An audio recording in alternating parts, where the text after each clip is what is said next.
Welcome to Our Hen House. This is Jasmine Singer. This is Marianne Sullivan. And this week we will be welcoming Francis Gonzalez, who will be telling us all about Little Logan's Farm, a vegan oasis in the Hudson Valley of New York, which you're all going to want to visit as soon as possible. It honestly sounds like heaven, and I'm just mad because we lived in the Hudson Valley, but not at the same time as this was there.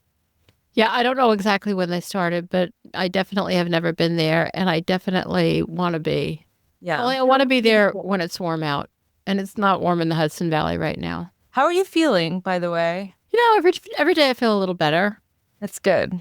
That's good. I figure, 10 years from now, oh, no. No, it took a lot out of me, but I don't want to, all right, I've been complaining for a long time now. I'm going to stop. And it really is I'm so much better. I can function. Good. So, I was saying before we started, I walk around the house and I see a pile of something that needs to be taken care of. And instead of saying, it's fine, it's not going to fall down, I say, oh, at some point I should deal with that. Oh, progress. Yeah, maybe at some point I actually will deal with it. I sent someone a picture this morning of my dog, as I do. And then I went to look at the picture that I sent her, and my house was so messy, in the picture. It's in front of me in real life, but for some reason seeing it in the picture, I was you do tend to not notice the mess. Yeah, it was bad. Which is good, because otherwise life would be insupportable.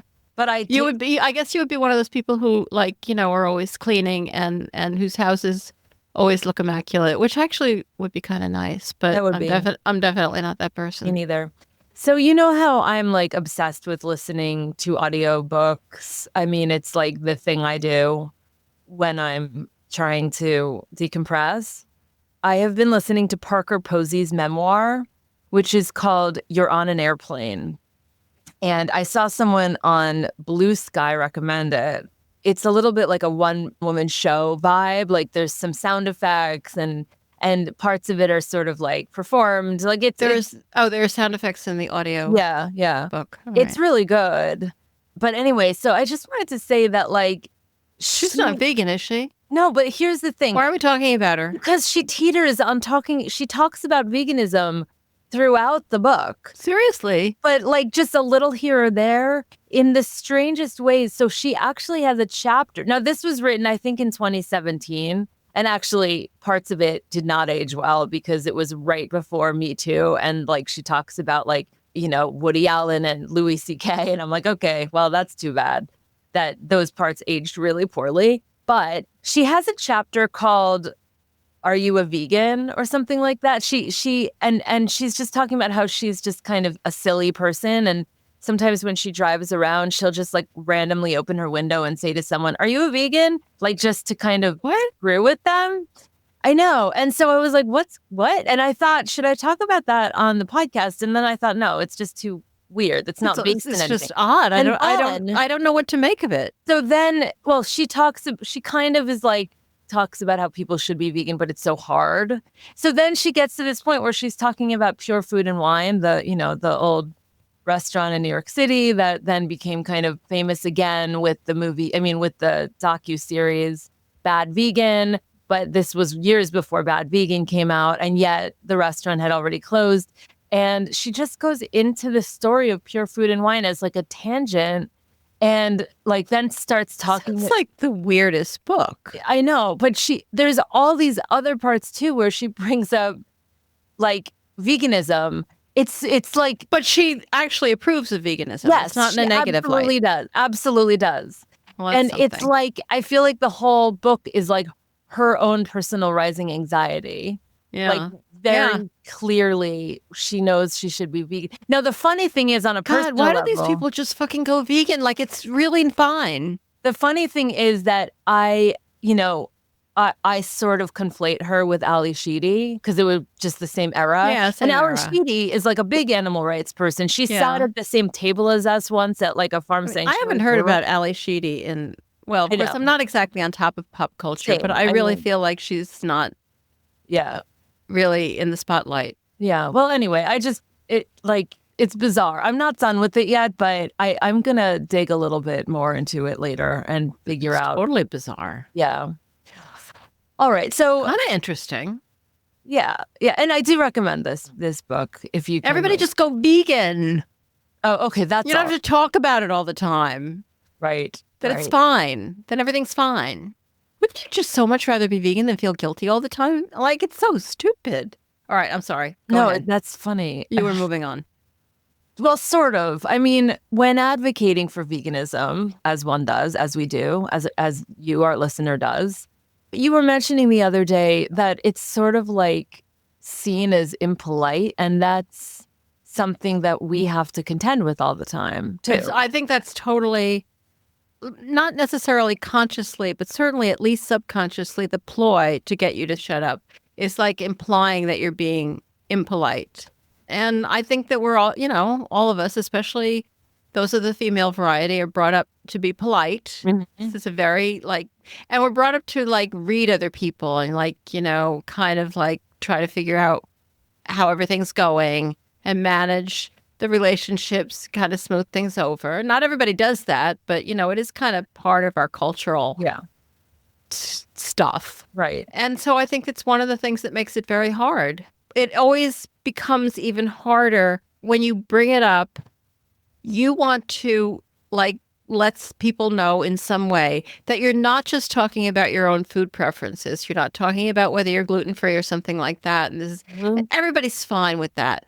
You want to push the envelope and, kind of make clear that this is for other reasons. This isn't about just a individual preference. It's a, moral imperative or whatever. And they don't want to go there. They want to keep bringing it back to your personal preferences. So, yeah, I think that's what creates the discomfort. And, it's a natural impulse, I think, for us to move away from that discomfort, smooth it over, find something we can talk about that doesn't cause problems. And that's what we struggle with all the time. Yeah. I mean, you're saying the same thing that we've discussed 5 billion times. However, on every single episode of but I think we say exactly the same. I know, but I think that you're kind of framing it slightly differently. And this way of framing it resonates with me too. I consider myself a pretty polite person. I consider it a real value, a positive value. I'm polite. I'm always gobsmacked when people don't like me because I'm like, what's not to like? I'm so likable. I'm going to go out of my way to make sure you're comfortable. Why don't you like me?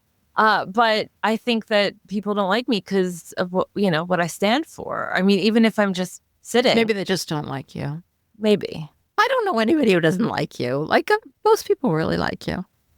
Well, we'll do a survey on the answer. And everybody likes me. I mean, what is not to like? Everybody. I'm not sure that Derek Sarno knows you, but if he did, he would like. I'm quite sure he doesn't. But you know him because I went to your house the other day and your TV was paused on watching a Derek Sarno video, and I feel like you've become his biggest fan or something. I'm not. I think he has other big fans. It is something that I guess I started while I was lying on the couch for 2 weeks with nothing to do. I watched The Tiny Chef a lot, and I watched some real estate shows, which, always have happy endings. And I watched Derek Sarno videos because I had never watched him before. And he is, of course, we've had Chad Sarno on the podcast, but Derek Sarno has never been on. He's a vegan chef. And I just got kind of caught up in him, though his food is a little indulgent for me. And it's not like I would ever be a good enough cook to make it. It's a little indulgent because at my age, I have to watch the salt and the oil and whatever. But it's not extremely indulgent. Loads of vegetables. He's a really good cook. Mm-hmm. And now he's doing this thing where he's been living in the UK for many years, and he just moved back to the US, and he's going to get a van and drive around. I guess visiting different places and different cuisines. I'm not sure exactly what he's going to do. And one of the things I love about his videos is his dog, because that's usually the best part of any of us is our dogs.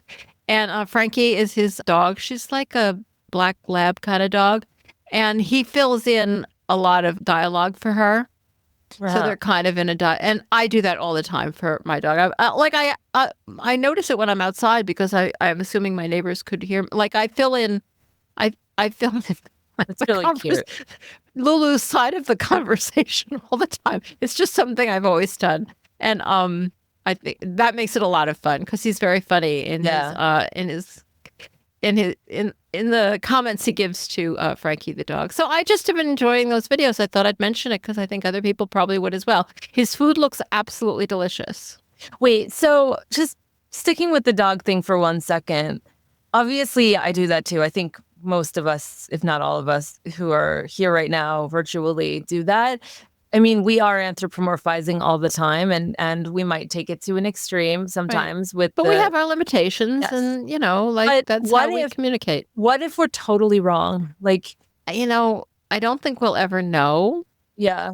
I mean, unless they do that thing where they're talking about with AI and they'll be able to voice what animals are really thinking. And I don't think that's going to happen. And anyway, it won't happen for a while. So what I'm sure we're totally wrong. I mean, like, how could we possibly be right? Like, we don't know, but it's fun. And as long as you know that you're doing it and maintaining like your awareness of them as who they actually are. Sure.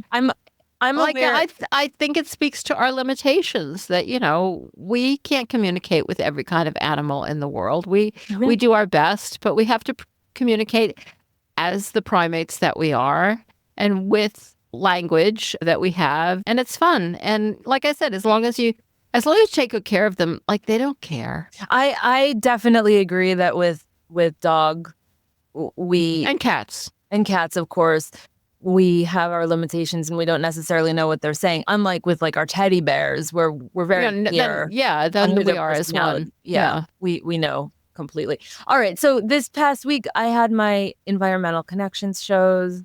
I just wanted to briefly chat about it. That's the show that I do twice a month for WXXI. And one of the episodes was about frogs. I know that. I loved it when you told me that you were going to do an episode about frogs. What a great idea. And yeah, everyone who I have told that to were like, oh, I love frogs. Like, everyone loves frogs. I used to live next to a pond. Well, you lived there for a while too, in Germantown. I mean, the pond was like actually right on the property. And every spring, just about this time of year, they would start. It was like magical. Yeah, I know. Like they make... I mean, because when they're mating, apparently, like, they really sing a lot. It was one of the most moving things, especially at the end of a cold winter. And it's like the world is waking up and they're the first ones to wake up. Yeah. I love frogs. So I had to tell you, there was this one part, I had 3 guests, and one of them was an older woman who runs a frog advocacy group. And she also happens to be a psychiatrist. I would say she was in her 80s. So at one point, we were somehow it came up, the international trade of frogs came up, and frog legs, like how people eat frog legs, came up. And I'm sitting there internally like, I have to bring this back to veganism. I have to say something. And so I was like, yeah, I mean, that's horrifying. As a longtime vegan, and the woman who was the guest, who I just mentioned, jumps in and she's like, oh, I'm also a longtime vegan. I don't eat cool. I don't eat anything that had eyes or something like that. And then I told that to Moore, and she was potatoes. She was like, "What about potatoes?" Yeah, but I was so happy in that moment, because I had assumed like, oh, these people are just like not going to eat frog legs, but then they'll go eat chicken legs for dinner. That's why it's so important that we speak up. We find each other. What a glorious moment when you find an unexpected vegan out in the world. I also felt like a little, out there saying that, Yeah, like, we always do. And it just made Especially it when you're normal. on the radio. Yeah, exactly. Yeah. All right, so let's talk about a few articles. Some good stuff this month or this week. We do this every week, don't we? We do every week. Yeah, every single one. That I highly recommend. All right, this might be behind a paywall for some people. It's from the Atlantic, but I'm a subscriber to the Atlantic, but I think they also give you a few free you could see articles. Free. And it's by Annie Lowry, who of course is Ezra a great writer. And she writes regularly for The Atlantic, and she's also Ezra Klein's wife. It's weird that eggs were ever cheap. The minute I read that headline, I thought, it really is. Right. Like, and she goes into a lot of the detail, like how fragile they are. Well, I mean, both, it's really interesting because the eggs are actually very, very strong in some ways, but in other ways, as we all know, incredibly fragile, easy to break. Like, then they're shipped all over the world. Like they are very high source of protein, but they're hardly the only one in the world, and they're really messy and they go bad. And why? Like, we've been talking about how insane it is that people talk about eggs as if they are like you can't live without them. All of the information as to why that's so true is in this article. I highly recommend it. I'll just take this one quote out. Americans' egg addiction has been made possible only through billions of dollars of technological and infrastructural investment, as well as the immiseration of billions of animals. And it's true. It's like, this is not a natural thing that we would have become unbelievably addicted to this food, which is an enormously, I mean, I'm not denying that like people are obsessed with eggs. I just think they're so weird. Is there a point? They're so weird. They go bad. Like, why would we be shipping these eggs all over the world? And apparently they go bad much faster if you wash them. But I can imagine what would happen if you don't wash them. And so you're required to wash. It's crazy. The whole story is crazy. Is there a point where just societally, on a mainstream level, we really take a look at what we're eating and apparently not. I mean, it just seems like there should be. Well, this article is an example. I mean, the egg, not that this is as a society, but I do think this crisis has kind of like driven the possibility for an article like this to get published. Like, sure. What? Why do we eat these things? Yeah, I mean, I just think that there has to be a moment where collectively we just all sort of take a step back. Yeah, dream on, Jasmine. And we're like, okay, let's walk through the grocery aisles right now and really assess what's happening here. I mean, I guess it's not going to happen because. Well, I don't know. I don't want to be the naysayer here, but that does seem a little unlikely. Yeah, no, I know. All right, but at least we have Kenny Torella and Vox because. Yeah, this is the Kenny Torella moment of the podcast. Right. We talk about him every week. Oh my God, what would... And I want to say, I mean, Kenny does an unbelievably great job, but also all credit to Vox, which, is the only outlet publishing these articles. All right, the name of this article is Why Big Pharma Wants You to Eat More Meat. And I have to say, when I saw that, I was like, what? What am I missing here? But it's so obvious when you think about it. And he starts off by talking about this guy, Jeff Simmons, who's the president and CEO of Elanco, which is a very large pharmaceutical company. And he has apparently done a lot of work attacking things like Beyond Meat and Impossible Foods, or just veggie burgers and any kind of meat substitutes. And he's one of the people who has really pushed the ultra-processed label and that they're so bad for you. And so why? And of course, the answer is sitting right in front of me. But it's because feeding these animals drugs is an enormously big part of what keeps factory farming going and an enormously big moneymaker for pharmaceutical companies. So, of course, they're all in bed together. In the 2019 financial report for Elanco, alternatives to animal-derived protein could negatively affect the market for our products. Like, maybe I'm just really stupid, but why did this, when I saw this headline, why did I not immediately know the answer as to why Big Pharma wants you to eat more meat? Yeah. Of course, it's probably good, too, in other ways, because when people eat more meat, then they get more diabetes and they get more other illnesses. And so you can sell them drugs for that, too. So it works out in a lot of different ways.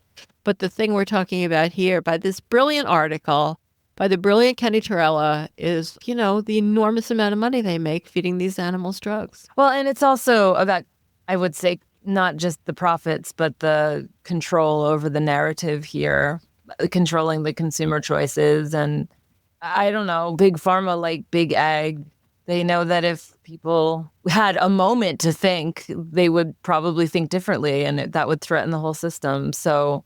yeah. Well, it's an entire system. I'll just pull out one other quote because it is an entire system. This is from Kenny. The company's work can be thought of as part of the animal industrial complex, a network of companies, governments, and public and private research centers that, according to sociologist Richard Twine at Edge Hill University in the UK, make up the factory farm system, promote its continued existence and expansion, and defend it from criticism. And that is what we're up against.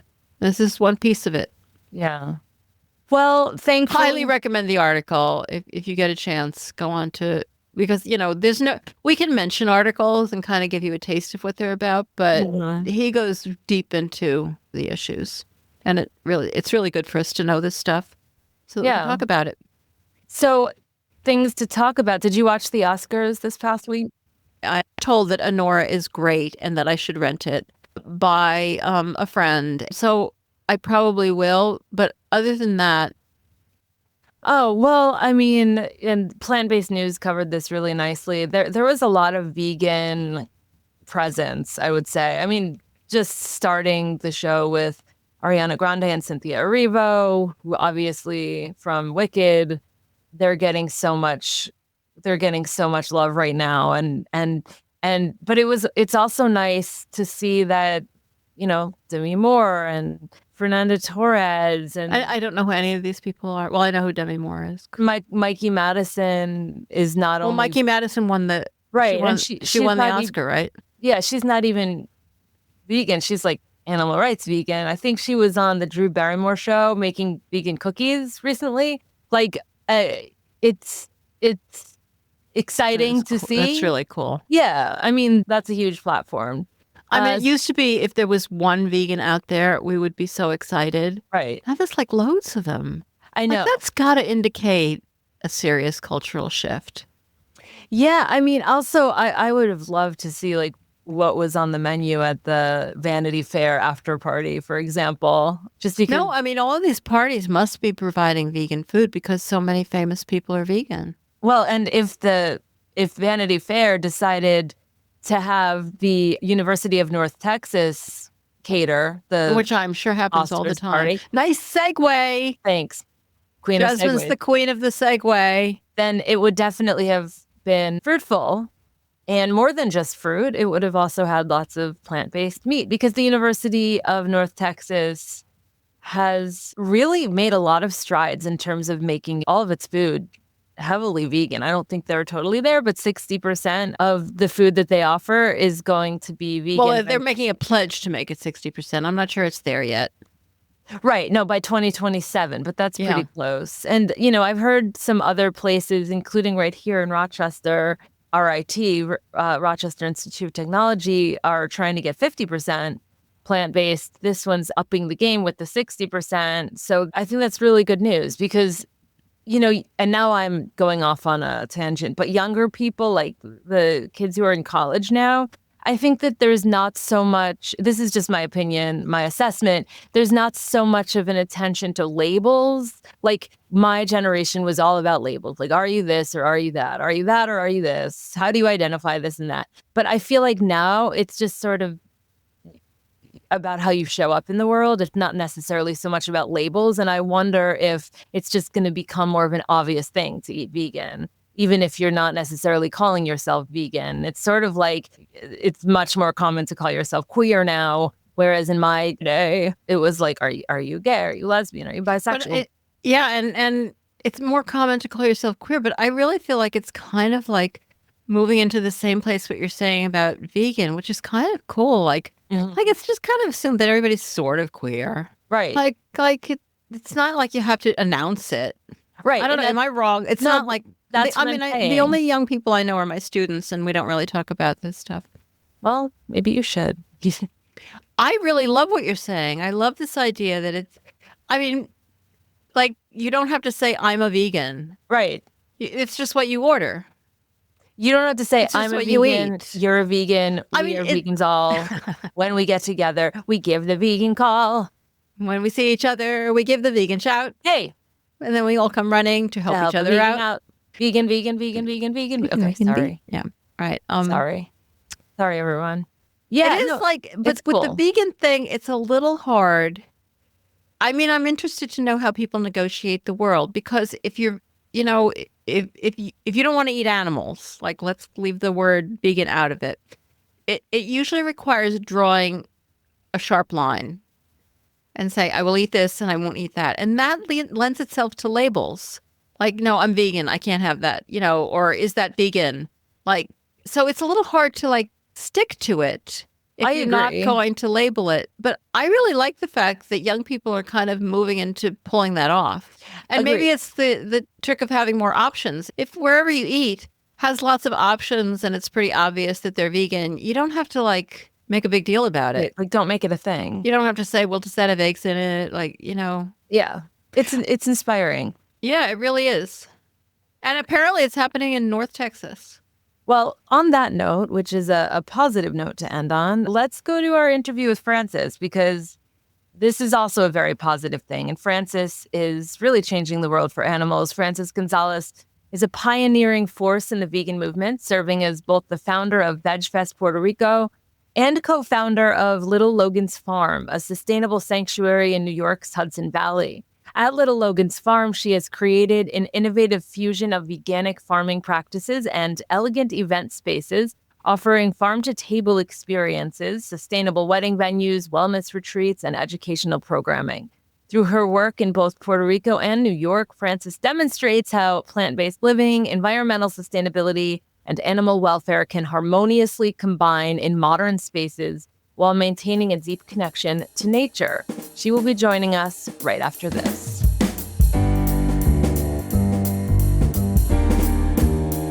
Are you passionate about making real and lasting change for farmed animals? I mean, if you're still listening, you probably are. Then don't miss our upcoming series with the Animal Policy Alliance. This powerful new series highlights leaders from a collective network of organizations brought together by the Humane League, all working tirelessly to advance public policy to stop the abuse of animals raised for food and fur. So tune in to hear from the changemakers themselves, the ones who are shaping policy near you and creating a better future for animals.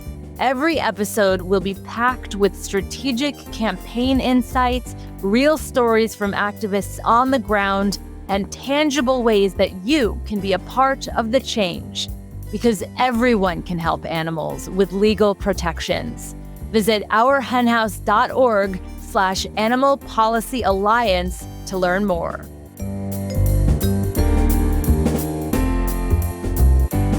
Welcome to our henhouse, Frances. Hi, how are you?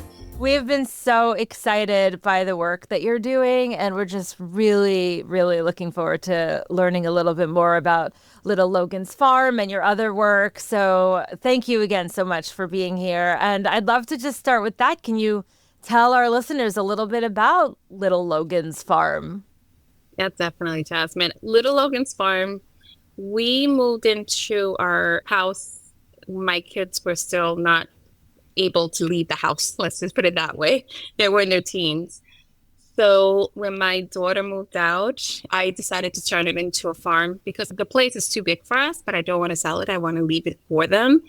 Then my son passed away. He was killed in gun violence. So I just took it as, okay, we're going to make this a safe haven for everyone, and wow. It's just my way of balancing things too as well. Through the wine industry, I did learn about farming and that you don't need to use all these crazy things, animal products, all these fertilizers. We started planting more, and I want to educate people about taking care of ourselves, and nature provides. We don't have to put all the other stuff in it. Well, Frances, first of all, let me say, I didn't know that about your son. I can't even imagine what that must be like to go through that. And I'm so sorry, but what an incredible journey that you're using this to create a safe space and a space of healing. You are just an incredible human being. My heart goes out to you. Tell us a little bit about who your visitors are. Well, and also, I don't think you pinned it down. I know it's in the Hudson Valley, but can you tell us exactly where it is? Yes, it's in Gardiner, New York, which is right next to New Paltz. Oh, okay. Right the next town. We're like 18 minutes away. Marianne's Google mapping it right now and planning her afternoon trip. Well, we are doing a retreat soon. Oh, noted. Tell us a little bit more about who your visitors are, aside from Marianne. So what we're doing now is we're doing the farm to table events with vegan chefs, but we are encouraging everyone to come. I really try to push more on the non-vegans because that's who we're trying to focus on, showing them that the food that we're growing and, telling them what we're putting in the soil and then letting the chefs do their magic. Because I can grow food, but I can't cook it. I'll be the first to admit it. So it's a safe haven for everyone. I encourage everyone to come and visit us. And we're also going to become a hub for training veganic farms. So definitely open to everyone. When I hear the term farm to table, it kind of grates on me because it's so often exploitative of animals and just an excuse to dress up animal agriculture to make it look like something it's not. And it's just so refreshing to hear a vegan take on it. So how does that work in the community where you are? What is the reaction of people around you? Well, that's a good question because I am in a town that is a farming town. It was mostly cows and there's still some left. So I honestly want to show that people will still visit your farm and do your farm to table, but you do not have to use animals. People will love it even more. So I'm also trying to push that in with our town itself. So I like to collaborate with them in some sort of way, but always bring my veganism into them. I think they're used to me by now. And before, they wasn't up to collaborating with me. Now they are. So I like that a lot. Yeah, we both, Marianne and I, lived in the Hudson Valley at some point. And, it was kind of shocking because in a way it was like another borough of New York City. Like everyone from Brooklyn wound up in the Hudson Valley. But at the same time, there was that romanticizing of animal products. And you would see it, especially if you were in Hudson, New York, where there would just be these quote unquote specialty items. And then obviously there's Hudson Valley foie gras there. And I would imagine it's a bit of a combative atmosphere sometimes. So I'm curious if that's been your experience in the Hudson Valley and also how you wound up in this part of the world in the Hudson Valley. I didn't know about Gardiner, just like a lot of people. When I was moving back from Puerto Rico to the States, my partner told me about it. And we looked at houses. I wasn't feeling it until we went to this neighborhood bar and everybody just felt like family to each other. And we walk into any place and we're always talking about our veganism. We don't care. So the owner was like, yeah, I make my own vegan burger. I was like, okay, babe, that's it. So we ate and I loved it. And that's how I moved to Gardiner. And then I started seeing things like I would go out for a walk and see what the farming was all about. We would talk with other farmers.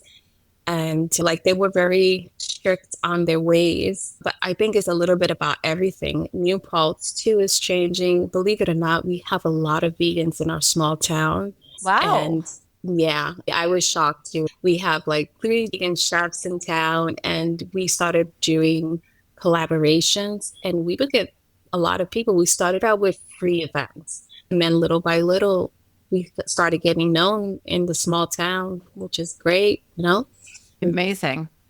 And I'm sure you get a lot of credit for starting it. So you mentioned that most of your guest experiences now are for a sort of events or special weekends. Can you just walk us through a typical experience for someone coming and staying at the farm for one of these events, just so we get a taste of what it would be like? Yes, we encourage people to arrive a little bit earlier so they can settle in. We would give them a tour around our property, and we have an indoor and outdoor farm. So we would do both, and especially depending on the weather, if it's cold, then we'll just do the indoor. Then they would get to meet our rescue hens, and then I do a swap thrift. So you take something, you bring something, you don't have to. So that's also part that we encourage. And then we'd get to know each other, and then the chefs will come out and we would sit everyone down, and it's all in one table. Everybody, honestly, I'm so grateful because everyone has made friends there. Everyone has left saying, I need your number. Yeah, let's do this. And I've had a lot of repeats. And I have now people that are interested in learning about farming. So depending on the weather, if it's cold, then it's just inside the house and in our dome. But if it's summer, they can get into our pool. They can, we found a big chicken of the woods in one of our trees, and we didn't even know they discovered it with us. I'm like, you never know what food nature will bring to you, you know? And I really feel that people are seeing the food and there's nothing in it except, you know, green manure, which is no animal anything or harsh chemicals. And for them to taste it, like, we even have chefs that come in and they're like, wow, this tomato tastes amazing. This onion tastes amazing. Yeah, so I feel like the fact that they get to taste it and they get to see it and then they know it's good for them as well. Yeah, absolutely. I mean, I think there's such a different experience when you're there, when you're literally right there where the food is being grown, as opposed to like 5 steps away at the grocery store where it's lost so much of the taste. But with that being said, I might not even say this correctly, but can you just explain a little bit about what biocyclic agriculture is? And did I say that right? You did, biocyclic, yeah. What is it? So it's above organic and also no animal, anything. We have the same, we also believe the animals that are used on the farm, even if they're still alive, it's still part of animal cruelty. So when they said that, I was like, okay, I love you.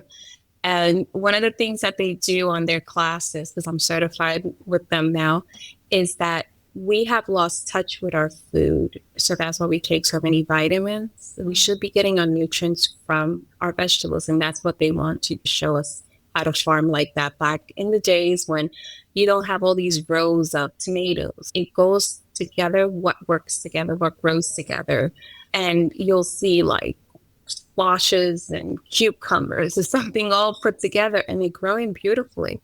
So it's just going backwards. Everything we try to teach is about going backwards and transparency, because then I feel like we're reaching everyone and we're not, you know, like sometimes non-vegans feel like we're offending them. But this way I feel like we can at least catch their attention and then go from there.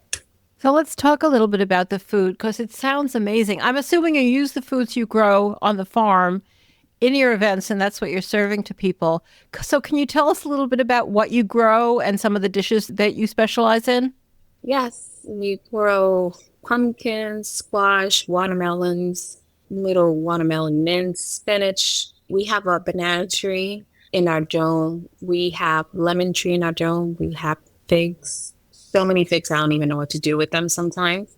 We grow lettuce, and a lot of greens, a lot of kale, and now we are growing blueberries because nice. Gardiner the soil is perfect for blueberries. So that's why our logo has the blueberries with my grandson in it.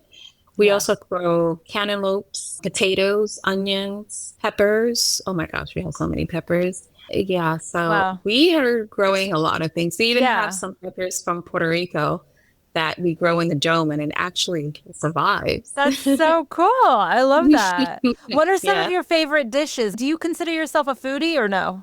Oh, yes.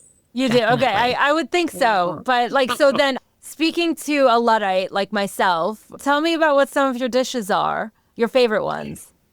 One of my favorite things is pumpkin steak and actually watermelon steak. We have learned how to barbecue a watermelon, just slices and barbecue it, and it grabs the flavoring that you put in. It's amazing. Hold on a second. I have to stop you there. How does it have that like chewy texture? I would imagine like taking a watermelon, it would just, all the water would disappear and there would be nothing left. Like I'm so confused right now. I was too when I first learned about it. If you slice it up like a cauliflower steak, like something like that big, and you season it and you let it sit in the seasoning and then barbecue it, it does not taste like a watermelon. Wow. And the texture too. You don't think fruit. You really don't. Wow. I'm in. Sure. I know. I want to try this right now. And it's like March. So it's not really the best weather for a barbecue. Yeah. So even now, we're going to do our first brunch in April. There's a chef that we partner with. His name is Chef Fuego. So he cooks everything outside, cooks everything like our ancestors. So what I love that he did is that he studied what ancestors there in Hudson Valley would do back in the days before any stoves, like any gas stoves or anything like that. So we're going to have that brunch starting April 27th. My thing is when the chefs come and we tell them, here's everything. You guys put together the menu. This is what we have in season. And things that they come up with, oh my gosh. And like, I just loved going to the table and just trying all these things they put together. It's pretty amazing. Wow. That sounds so cool. I love that. So tell us a little bit more about what your goal is for, like, let's say a year down the line. Like, where do you want to see this go? What would your ideal story be if we were interviewing you in a year? Ideal is to have people learn more about Biocyclic. I believe in that so much. I think that awakening people about how we farm and vegan wines, I noticed that I had to step out of that and go back to educating people before I can throw any product in front of them, you know, and that's what I want to do with Little Logan's Farm. I want people to feel like they can come to our place and learn more about food and learn more how to be healthy and even mentally. We are by the river. Go by the river, go do yoga, meditate, you know, it's just safe haven. Just get to know yourself and let us teach you what we know about farming, you know. And then I have a farm in Puerto Rico, New York, and soon Greece. And that's where I got my certification for Biocyclic. So I want to do the triangle kind of circle. We're going to become the first USA hub. Biocyclic have been around for 20 years. My friend and I were the first Americans to step foot in their classroom. And now we are talking about becoming the hub for education. And then from there, whoever's interested, we will take them there and they can get certified themselves and then come back and we can partner and do more stuff on our lands. Does biocyclic agriculture, is it related or similar to what people call veganic agriculture? Yes, there is absolutely no animal products in it whatsoever. They're so strict. When we went to get our farm certified, we used Dawn for something on our farm. And they were like, nope, you can't do that. And we were like, oh, well, we thought it was fine because that's what they use to wash the oil off the ducks. They were like, nope, you can't do that. You got to use these things. So it's veganic farm, but also how to be the kindest to our soil. Because the soil, a lot of our soils are dead. And that's why we can't get our nutrients in our food. So Biocyclic is about putting back the nutrients into our soil. So just going back to the Dawn thing for a second. So what was the solution there? There was another soap that we found. I don't have the name, but that's okay. It's like more like house-made kind of deal. I see. Okay. So it was just that it was like a very processed type of product. Yeah. I see. Well, and speaking of processed and more specifically not processed, I understand that Vegan Wines, which you founded, is transitioning into a new role in encouraging the use of vegan wines rather than marketing them. Can you tell us about that? Yes. So the whole reason I got into vegan wines, it was not so much about selling the wines. It was more about when I found out that not all wines were vegan, I was like, oh my gosh, I gotta tell everyone about this. My heart was more into educating. When I went to go into wine school, the wine school did not know what vegan wines was. And this was in 2016. So I was like, okay, so I got to learn from the farmers. I got to learn from the winemakers themselves. So I would visit every winery, every vineyard that I would have in my portfolio. My partner does not drink.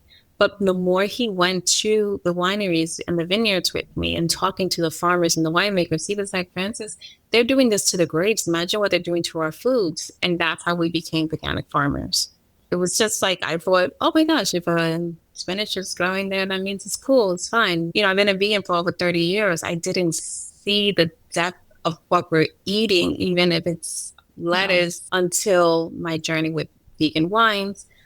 And then I do feel that right now, vegan wines is becoming popular, but it's, again, the bigger commercial companies. So I figured, okay, I don't have any marketing money like that. So let me just go back, educate, and then let people choose. Because I feel like if you know what's in your food and what's in your wines, then you make what decision for yourself. But if you don't know, how can you make the correct decision for yourself? So I know that you mentioned that one of the places you're located is in Puerto Rico. And I think actually, as we're talking to you, you're in Puerto Rico, about which I am extremely jealous. But you're also involved with the VegFest there. That's another one of your projects. Can you just tell us a little bit? Because I'm not at all familiar with the Puerto Rican VegFest. Yes. So Hurricane Maria, when it happened, we took a plane into Puerto Rico 3 days after the hurricane because my parents are here. And I couldn't get in touch with them. I saw a lot of people were leaving, doctors, and we couldn't get food because we import. What I did start seeing was that people were going back to herbal medicine. People were going back to eating plant-based because they were growing and making their own food. So I was like, okay, I'm going to take this opportunity to put together Vegfest. So I was like, this is going to be my way in with veganism here in Puerto Rico, but in a way that people right now are open to it. And we did. And I had a hard time with municipal because I wanted it to be a free nonprofit and people couldn't get that. So it took me longer. But we had over 2,000 people show up. It was a nonprofit. We didn't even charge the vendors because it was about just putting a community together. And a lot of people came, and we were supposed to be going strong till 6 p.m. And by 3-ish, we were sold out. But my whole thing is always I wanted to do somewhere different in Puerto Rico, but different towns, because I wanted it to become something like, okay, I'm going to bring this to your town, and now I want you to continue it. That was my vision. But then we had COVID and, a lot of things that came in the way. We did it in Isabella. The last time it was a hit again, and it was a private property, it's a resort, and they had to turn people away because they didn't think that we were going to have that many people coming. So they were like, oh, okay. But we had to turn people away because their security couldn't handle so many people coming in. This year, we're going to do it again in November, but this time I'm part-time in Puerto Rico. I'm a full-time person in Puerto Rico is going to be by my side as my co-founder, because now we're reinventing it with what we've learned, but everyone loves it. And I encourage non-vegan businesses to come, but they cannot have anything, not even honey, because here people still think that honey is part of veganism, but they're welcome because I also want to show them, hey, you can do this. So it's been working out pretty well. It really has. I'm very grateful for it. That's amazing. Gosh, it's so inspiring. It's like you go into spaces and they're blank canvases, and then you paint these beautiful pictures and leave them sporadically throughout the world. I love it so much. You're doing such cool work. How can our listeners support your efforts and follow your work? Thank you. I feel for now it's with Little Logan's Farm. I have a grandchild. My grandson is the son of my son that was murdered. So he's our today and our future. So this farm is dedicated for today and the future. Come and learn about how to farm or to take time out for yourself and just be in peace with nature. And I feel like when you take care of yourself, you're able to see things differently. And I feel like the support right now would be to follow Little Logan's Farm, because we're going to have so many amazing people partner with us. So it's just not Little Logan's Farm. It goes beyond that. So how can people follow you on social? Little Logan's Farm on Instagram, Facebook. Right now, those two. Okay, wonderful. Well, Frances, thank you so much for spending some time with us. I hope you'll stick around for a few minutes so we can chat with you for our bonus content, but this was very exciting. And I wish you all the luck in the world. Please keep us posted on your delicious, delicious endeavors. Thank you so much. I'm going to stick around for sure. Fabulous.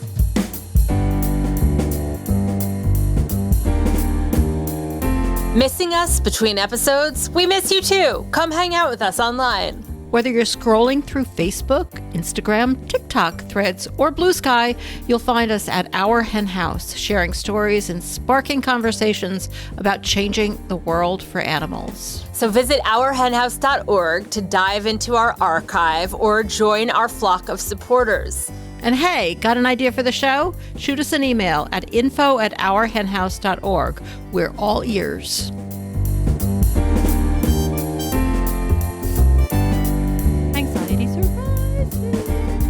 This is the portion of the program where, of course, we try to put your anxieties at rest by showing you that the industry is even more panicked than you are.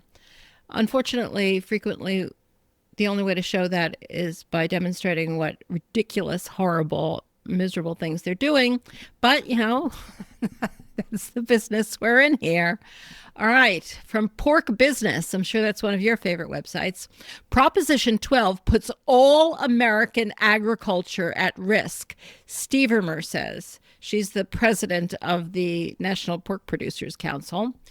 And all American agriculture, apparently, like no matter what you grow, like wheat, cherries, the whole thing is at risk because of Prop 12. And she was talking about it at the Perspectives from the Field hearing testimony in Congress. And she suggested that Prop 12 is the top pork industry issue. So congratulations, animal rights movement. I mean, they really don't like this thing. It says here that she was set to testify on the biggest challenges facing fresh produce. Again, not just pork. Is pork actually produce? I don't know. I think of produce as being like apples. But, everything, apparently. Prop 12, it's threatening the world. This testimony in front of the U.S. Senate Agriculture, Nutrition, and Forestry Committee. And she is a pork producer, of course. And she characterized Prop 12 as a state regulation posing an existential threat to all of U.S. agriculture. These people don't like to say things in a muted fashion. We stand, she says, with farmers and consumers across the country, grateful to have the support of both President Trump and former President Biden in clearly and decisively opposing Prop 12.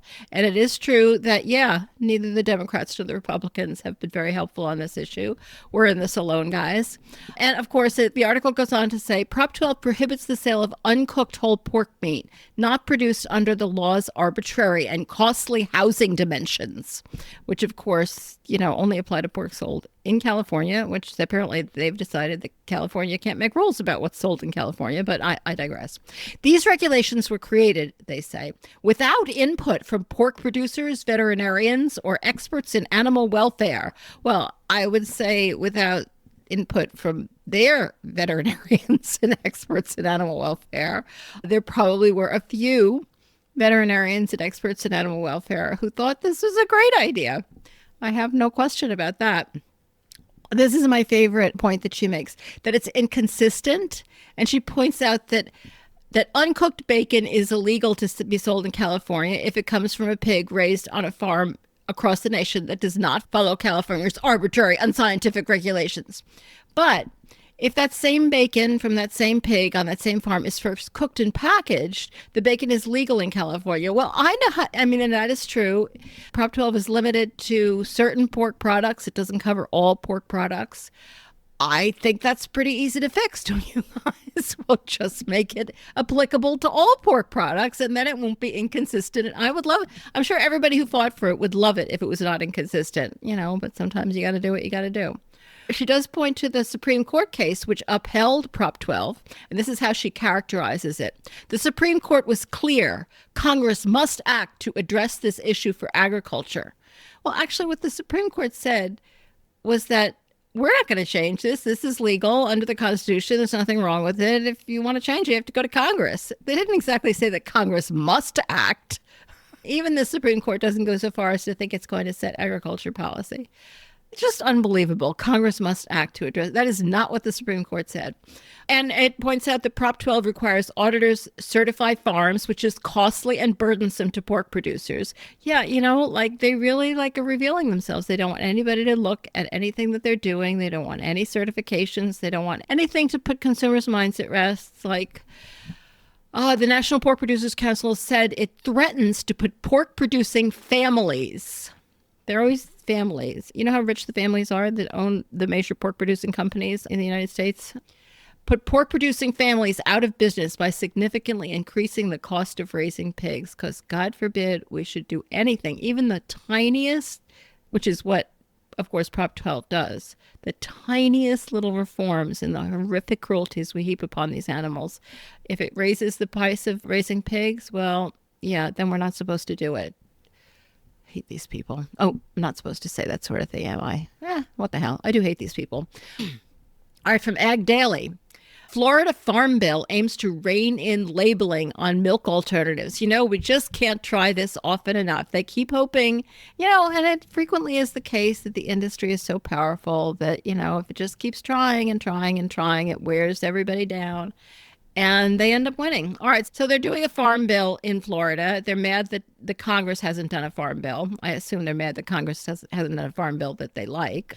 And they want to do a bunch of things, and it lists a bunch of things, and the use of fluoride in drinking water, address many agricultural concerns currently impacting the state's farmers, and banning the use of the word milk to describe plant-based alternatives. And it's not just milk either. That's something of a minimization. It prohibits the labeling of plant-based products as, quote, milk or meat or poultry. Of course, I don't think that there are any plant-based products that use the terms meat or poultry. I've never seen that. The point is that, of course, when they do use the term milk, like soy milk, nobody out there thinks it comes from a cow. Nobody. It is not deceiving anybody. But, they don't like it and they want to change it. They want to assure consumers that nuts don't, quote, got milk. If approved, this farm bill would prevent plant-based food alternatives to use the terms milk, meat, or poultry as part of product branding. And according to this article, the matter has been a heated topic of discussion among agricultural circles for years. Yeah, they talk about it all the time. I don't, they won't shut up about it. It's true. People are so deceived by what soy milk is. We thought this was put to rest in 2023 by this USDA Department of Agriculture non-binding draft guidance, which basically agreed with us and said that the terms milk, beverage, or drink could be used to describe a plant-based alternative as long as phrasing includes the original plant source, which it always does. It's not like they're trying to pass it off, God forbid, as bovine secretions. It always says exactly what it is. But, the industry has called that practice confusing because the plant-based products are not derived from milk, which absolutely nobody thinks they are. And here's a quote from this guy from the Florida Department. This year's Farm Bill is looking to protect how we label things to our citizens to make sure that they can see that there's a real difference here. What kind of fucking idiot doesn't know there's a difference between cow's milk and oat milk? Going on, just because something looks like a piece of meat or looks like it's milk does not make it milk. And our farmers have a tough time fighting the perception of that as you continue to get advertisements, quote, oh, look at this great almond milk, unquote. Or look at this other type of product that are not really those things. Are these people idiots or what? Actually, they're not idiots. They're just bad. They know it's bullshit. They must think that the people of Florida are complete fools. All right, finally, and this is something that all of our anxieties are rising about, I'm sure. Mine certainly are. All right, you know how Elon Musk is out there decimating the federal government, and we're not going to have any federal government anymore, and they're going to destroy everything and cut all of the budgets. And according to Meat and Poultry, Ag Secretary lays out $1 billion plan for bird flu. Now, that's $1 billion of your tax money that is not going for things that help people anymore, but is going to go to the egg industry. Agriculture Secretary Brooke Rollins rolled out the agency's $1 billion plan to lessen the highly pathogenic avian influenza outbreak and deal with the major increases in egg prices around the United States, because that's what the federal government is supposed to be spending its money on, choosing one product over other products and making it cheaper. Yep. Yep. All right, so they want to invest $500 million in gold standard biosecurity measures, which has something to do with safeguarding farms from wild birds. Good luck with that. Also, they want to provide free audits for producers affected by highly pathogenic avian influenza. Yeah, like why not make it free? Just because it's their fault, just because what they're doing is evil, but just because it's not necessary, why not make it? Why shouldn't I be paying for that? No reason I shouldn't be. $400 million to indemnify producers who must depopulate their flock to control the spread. It's your tax money at work going straight into their pockets. What incentive do they have to actually try to prevent this if they just get paid? They're making money hand over fist. The USDA is expecting to work with governors, state agriculture departments, state veterinarians, and poultry and dairy farmers on vaccines and other strategies. $100 million for that approach.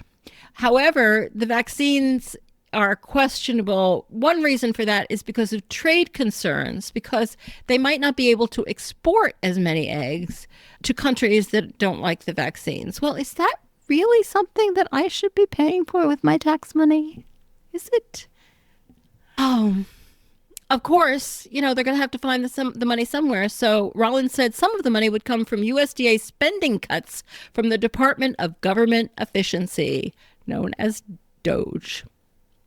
Yep. So they're cutting all that other stuff that might save American lives, that might make people healthier, that might grow us some food.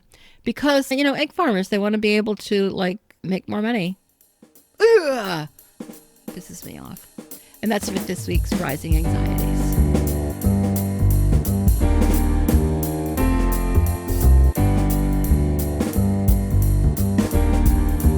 Thanks for joining us for another episode of Changing the World for Animals here at Our Hen House. Ready to dive deeper into these crucial conversations? Our flock community gets exclusive access to live podcast recordings where you can ask guests your questions directly, plus weekly bonus content that'll keep you inspired between episodes. Our membership tiers are as fun as they are impactful. From our Chick Click to our Barnyard Benefactors, there's a perfect perch for everyone, starting at just $10 a month or $100 a year. And yes, it's all tax deductible. Fly over to ourhenhouse.org/support to join the flock. Missing us between episodes? Follow us at Our Hen House on Instagram, Facebook, Threads, TikTok, and Blue Sky for daily doses of inspiration. And hey, those 5-star reviews and ratings, they actually really help us. And they help other advocates to find us. So please spread the love. Thank you in advance. To our current supporters, you keep these conversations going. And we're so grateful. Thanks to our incredible team. That's me. Thanks to Marianne. Jasmine Singer, my brilliant co-host. Vicky Beechler, our producer extraordinaire. Michael Harron, our composer. Jen Riley for her amazing support. And Veronica Kolinska for our eye-catching graphics. Don't forget to subscribe wherever you get your podcasts so that you don't miss next week's episodes. Subscribe to the Animal Law Podcast too. And thank you so much for your compassion and your dedication to animals. See you next week.